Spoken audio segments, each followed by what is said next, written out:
कुफार मक्का ने मदीने को माशी नाके बंदी में ले रखा था। अगरचे यही वाकया मक्के में रूनुमा हुआ होता तो मक्के के सारे बाशिंदे भूख से हलाक हो जाते, मर जाते, क्योंकि मक्के में ना तो खेती थी और ना ही बागात थे। इसके बरअक्स मदीने के बाहर, मदीने में खेती भी होती थी और बाग भी थे, जिसकी वजह से खाने पीने की चीजें मदीने पहुंचा करती थी। चूंकि मक्का ने माशी नाकी बंदी कर रखी थी, इस वजह से मदीने के शहरों में लोगों को किल्लत का सामना करना पड़ गया और खाने पीने की चीजों की कीमतें आसमान को छूने लगी। आप सल्लल्लाहु अलैहि वसल्लम मस्जिद नबी के करीब एक घर में रहते थे, जो मुख्तसर एक छोटी सी कोठी थी। आप उसमें रिहाइश पजीर थे।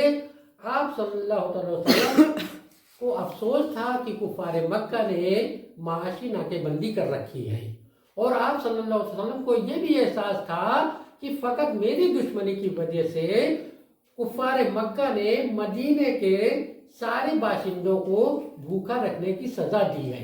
आप सल्लल्लाहु अलैहि वसल्लम मदीने में सादा जिंदगी बसर कर रहे थे। आप सल्लल्लाहु अलैहि वसल्लम का घर खजूर के दरख्तों का था, और उन खजूर के दरख्तों की लकड़ियां थी और उनके पत्तों से बना हुआ था।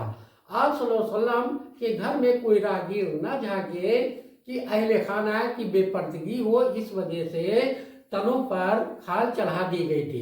आप सल्लल्लाहु अलैहि वसल्लम खजूर की चटाई पर जमीन में बिछाकर आप सल्लल्लाहु अलैहि वसल्लम खजूर की चटाई जमीन में बिछाकर सोया करते थे।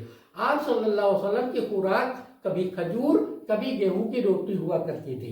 आप सल्लल्लाहु अलैहि वसल्लम ने कभी भी एक साथ खजूर और रोटी नहीं खाई। आप सल्लल्लाहु अलैहि वसल्लम ने एक साथ खजूर या रोटी नहीं खाई। हजरत आयशा सिद्दीका रजी अल्लाह ताला अन्हा फरमाती हैं कि जब कुफार मक्का ने मदीने को माशी नाकेबंदी में लिया तो उस वक्त हर चीज इतनी महंगी थी कि हमारे घर खाना पकाने की गरज से चूल्हा नहीं जलता था। जब कुफार मक्का की माशी नाकेबंदी शिद्दत इख्तियार कर गई और मदीने के मुसलमान परेशान हो गए, तो आप सल्लल्लाहु अलैहि वसल्लम ने जंग को तरजीह दी और म्यान से तलवार निकाल ली।